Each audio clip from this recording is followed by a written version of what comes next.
The Greater Shepparton Foundation and Greater Shepparton Lighthouse Project are incredibly proud of the very diverse community that calls Greater Shepparton home. A total of 17.4% of the population of Greater Shepparton were born overseas, and 17.6% speak a language other than English at home. We are committed to our vision of an inclusive and interconnected community where everybody has an equal opportunity to participate.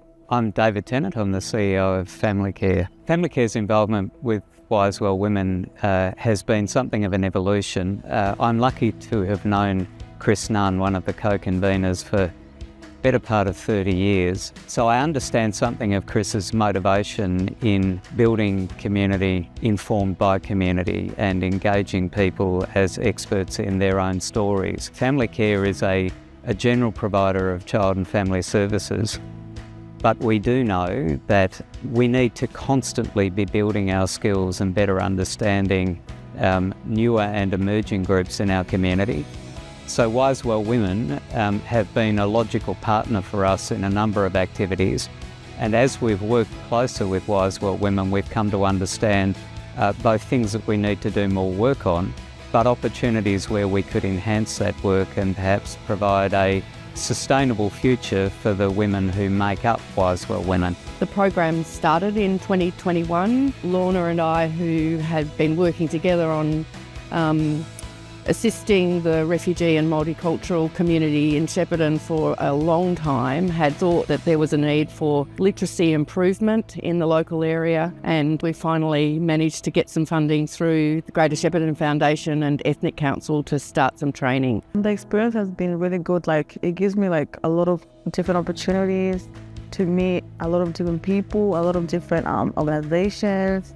It's just really helpful as well because we get to help different communities. Community hubs are safe places for families to go that are attached to school settings. We have 3 community hubs in Greater Shepparton, one at Wilmot Road Primary School, one at Marina Park Primary School and one at St George's Road Primary School. They offer a safe community space for families to go when they need supports, but they also offer programming. Community hubs aim to build social cohesion in our communities, focusing mostly on diverse peoples in our community, mostly focusing on women and children of young preschool aged children. Some of our community hubs offer food relief, referrals to services. They offer English classes or citizenship classes. They also offer playgroups specific to different cultural backgrounds, including Koori playgroup and multicultural playgroup. The model is really unique because it's place-based, so in every local government area there's an organisation just like Lighthouse. We support our community hub leaders connecting with services, organisations and other people in the community to enrich what the community hubs offer and to help problem solve together if needed. Community hubs are a place to connect, share and grow. In Shepparton,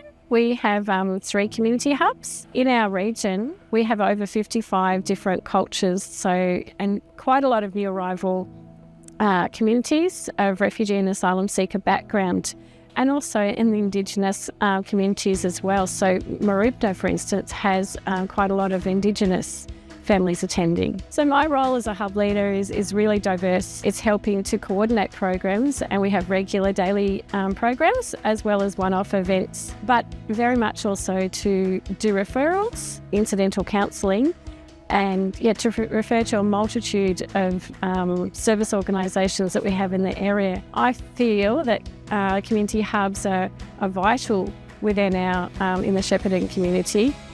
It is a place that people feel comfortable to connect with, that go there with their families, or it's a trusted, safe place in the eyes of many families. They can be the first entry point to education, not just for the little ones, but also for some women that have come. There's quite a few new arrival communities. I know at our hub we have over 16 different cultural backgrounds, and for many it will be their first connection with education. Some have not had the opportunity to have education in the countries that they've come from. So to be able to come and learn to read, to write, to hold a pen for the first time, perhaps have never had that opportunity.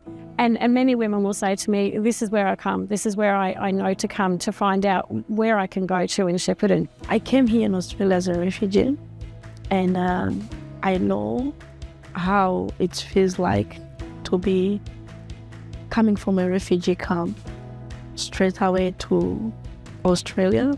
The time I was volunteering at Uniting gave me an experience to understand what I'll do in class when there is scenarios assignments.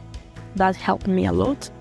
And also the time I was helping new arrivals, refugees like me, started to give me ideas of where other ways I can support my community. I realized that these people need someone who understands where they come from, understand the culture, understand who is traumatized like them but can manage their own trauma to help those who are traumatized. That's how I took the responsibility to stand in between so I can be able to really help. The community in Greater Shepparton, I guess, has a range of people from overseas that have come from different circumstances. There's the humanitarian entrance, there's the skilled migration, and then there's been other migration over the years as well, where families have reunified and things. And so the groups that we've mainly been working with are Iraqi, Syrian, Afghan, Congolese, Sudanese, South Sudanese, and more recently we've started to work with some of the Pacific communities like Tongan, PNG and Samoan. People speak in their first language when they arrive, but even those who have good English don't understand our systems. They're very different to where they've come from, and so going to the doctor can be quite a different experience here to what it might have been in their home country. Understanding things like what is Medicare, how do I claim, who's eligible for it.